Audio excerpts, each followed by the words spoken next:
Lúcifer, né, ou Lucifer, né, como chamam no satanismo, é dito em Ezequiel 28, é dito o seguinte, que ele era um querubim ungido, então ele era um querubim, patente angelical dele, querubim, então tem demônios, né, com desmembramentos de patentes, e os anjos também, anjo, arcanjo, querubim, serafim, e o Lúcifer era um querubim. Aí a Bíblia diz que ele era um querubim ungido. Ungido significa santificado, separado. Então ele era separado para um propósito, ele tinha uma missão ali, que era um dos guardiões da glória de Deus. E diz que ele era perfeito em formosura, cheio de sabedoria, coloca ele como muito inteligente, bonito. Ele ganhou 9 pedras de Deus. Aí começa, Deus desmembra 9 pedras que ele ganhou. E ele pega esse número 9 para ele. Puxa, eu ganhei 9 pedras de Deus. Então o número 9 para o satanismo é muito importante. Nem tudo que dá 9 também é do demônio, né? Mas o número 9 é importante. Aí, logo depois disso, entra a iniquidade no coração dele, ele quer ser como Deus. Em Isaías, ele subiria acima das mais altas nuvens e serei semelhante ao Altíssimo. Então, você é semelhante a Deus. Eu quero ser como Deus. Ao querer ser como Deus, Deus o afasta da sua presença. Mas ele é um ser muito inteligente. Ele enganou a terça parte dos anjos. Isso é anjo pra caramba. Que não é pautado na população terrestre. Ele enganou 7 bilhões e meio de pessoas, né? Ou 1/3 dessa população. Estamos falando de uma dimensão espiritual. A Terra é uma poeira cósmica em relação ao universo. Nós somos nada aqui. É um pontinho. Então, bilhões, trilhões de anjos ali, ele conseguiu enganar. Então, o poder de persuasão dele é muito grande, muito forte. Aí é dito que ele foi lançado para a Terra com a terça parte. Aí o que acontece? Ele está numa dimensão, no paraíso, que é uma dimensão, no meu entender, ainda espiritual, onde Deus faz Adão e Eva, faz a sua imagem e semelhança. E aí tinha uma árvore do conhecimento do bem e do mal que o homem não podia tocar, não podia comer. E o diabo estava ali. Quer dizer, ele não tinha ainda o poder de zanzar por todo o planeta. O poder dele geográfico se limitava ao perímetro dessa árvore, né? Do conhecimento do bem e do mal. Mas por que ele estava ali? Então, ele foi mandado por Deus ali, né? E aí, ele estava no paraíso, porque havia uma única regra no paraíso.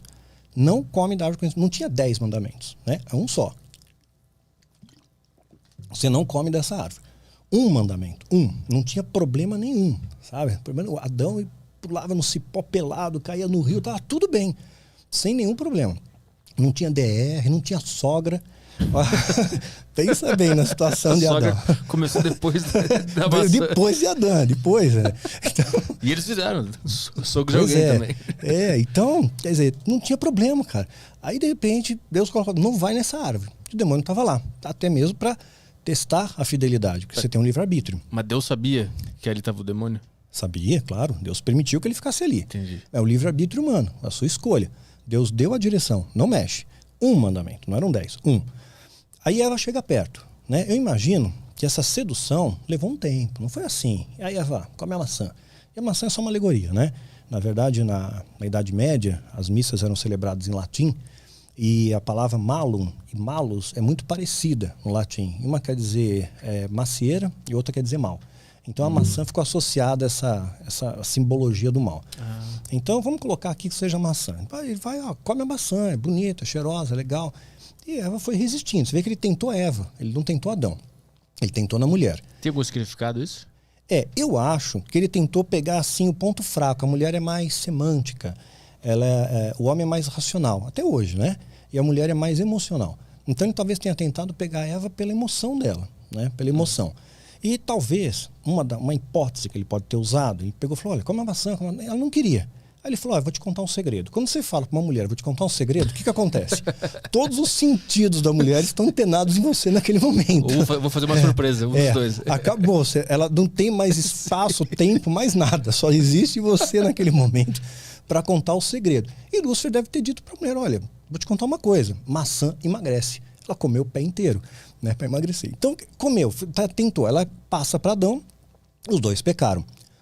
Aí o que acontece? A partir daí, Lúcifer ele entra na nossa dimensão de tempo, digamos assim. E essa dimensão paraíso ainda era uma esfera espiritual. Os judeus acreditam que existem 7 céus, né? Então Lúcifer foi expulso da presença de Deus, não estava mais no mesmo patamar de céu que estava Deus, e foi expulsou para a terra. Então ele estava aqui na terra, mas de uma dimensão ainda não terrena. Por exemplo, tua sombra está aqui, né? E você. Então vocês dois estão no mesmo espaço, mas em dimensões diferentes. A sombra não tem 3 dimensões, né? E você tem. Então, as dimensões estão aqui, mas no mesmo espaço, mas em dimensões diferentes, patamares diferentes. Tá claro? Tem? Aí o que acontece? Então, eles estão nessa dimensão paraíso, que seria o equivalente ao terceiro céu. Que Paulo fala, estive no terceiro céu e estive no paraíso. Nessa mesma dimensão do paraíso, tem a árvore do conhecimento do bem e do mal e tem a árvore da vida. Né? A árvore da vida, Deus proibiu, era o mesmo local. Lá em Apocalipse vai dizer que a árvore da vida está no céu. Faz parte do perímetro geográfico ali do céu, da Jerusalém celestial. Então ele pega essa árvore da vida, Deus coloca querubins para tomar conta do caminho, para ninguém chegar perto nela. Colocou querubim, mesma patente hierárquica que o próprio Satanás. Você pega um outro exemplo bíblico, você vê como é que existe esse respeito hierárquico. Começa a ter uma treta, eles começam a disputar o corpo de Moisés. Porque se Moisés fosse enterrado, os ossos dele seriam venerados. Né? Ele era um profeta muito importante, libertou os caras do Egito e tal, né? Aí o que acontece? Lúcifer, ele vai querer pegar o corpo de Moisés, é descrito na Epístola de Judas. E vem um arcanjo, né? Miguel vai lá e faz uma treta com o diabo. Só que o arcanjo, ele não tem autoridade para repreender um querubim. Então ele fala que o Senhor te repreenda. Quer dizer, Deus vai te repreender, né? Então os dois são irmãos, foram feitos por Deus.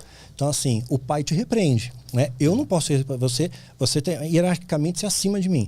Então você tem esse respeito hierárquico entre eles. Aí o que acontece? Voltando, então colocou querubim, mesma patente para tomar conta do caminho da árvore da vida.